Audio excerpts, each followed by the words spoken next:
MAN. What did you see or hear? About 15 minutes after they lift the band, I saw the lights on Domino's go open. I haven't eaten all day, so I call order a pizza, walk down the street. I get to about right here on the corner, and just pop, pop, pop, pop, pop. At that time, I just kind of ran across the street, got into Domino's. Next thing you know, cop cars coming all over the place. The helicopters start hovering. It's really scary. I mean, they lift the band, and I'm 2 feet away, it seems like. I know it. You barely got out of the house to get a pizza, and then this starts. Yep. I mean, earlier today, around 5:30, they had SWAT come in and search my backyard. So, I mean, it's just so unreal. It's like controlled chaos. Yeah, it really is. And you're okay otherwise? I mean, I'm okay. Just a little stressed out, you know. You spent the whole day in the house. Yeah, spent the whole day in the house. I missed work last night, and I miss it again tonight. Yeah. It's just unreal. Does it happen in Watertown? I know. It is unbelievable. I mean, I remember back when the FBI came to do the suspected New York Times Square. Right. They picked the guys up near the middle school, and now it's too close. It's just too close. Too close to home, huh? Well, enjoy the pizza. Thank you. Take it easy. Have a great night. Thank you. Another probably. How many did you hear, Carlos? About. I think at least I heard like 20. That's what it should have been more. It should have been more. I don't know. At that time, I just think about my safety. And yeah, exactly. So. Okay, great. Thanks. Good luck. Thank you very much for speaking with us. Carlos heard the same thing we did. About 20 shots, and he lives right around the corner. He's walking down to get a pizza, as you said, just after they lift the band, and bang, bang, bang, bang, scared the daylights out of him.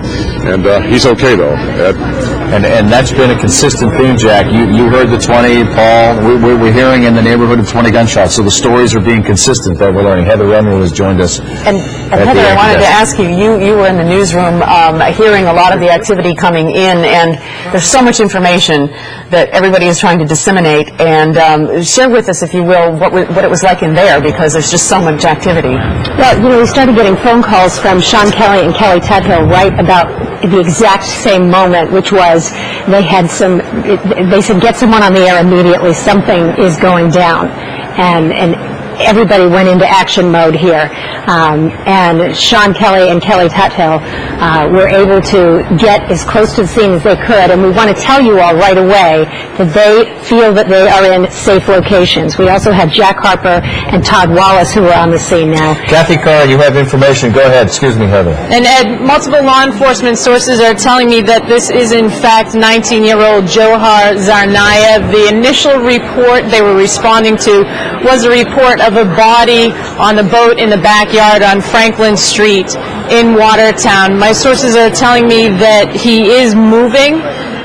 They removed part of the tarp on the boat, and that they do have a good eye on him at this point, and they do believe that this is 19-year-old Johar Tsarnaev. Hey, Kathy, can you tell me, this is Heather, we had heard some reports that they had found him using thermal imaging. Is that what you're hearing? I don't have that information, Heather. I'm really sorry. I just know that there were multiple gunshots being fired, and there was a report of a body on this boat, and my sources are telling me that they believe that this is 19-year-old Johar Tsarnaev. And if in fact they had seen him from above and it was thermal imaging, then we can conclude that at least he was alive when they got there. And Kathy, you're hearing now that he was moving? I'm hearing that he is moving just as of just 2 minutes ago.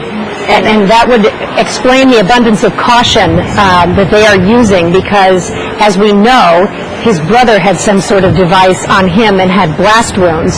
And the thinking was that suspect number 2, who had disappeared somehow, and now we presume that he was hiding in a boat in someone's yard, also had some kind of suicide vest on him.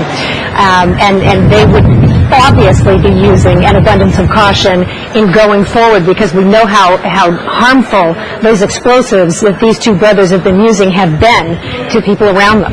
We know they were heavily armed, and we're talking about someone inside a boat under a tarp. So, police may not have a clear view of exactly what's going on, what's inside the boat, what's under the tarp. But we know both of these suspects were heavily armed, and this has been a battle that has been going on for hours, so they have to be extremely careful. Kathy, you said that they have an eye on him, right? Yes. Okay, so is he still in the boat?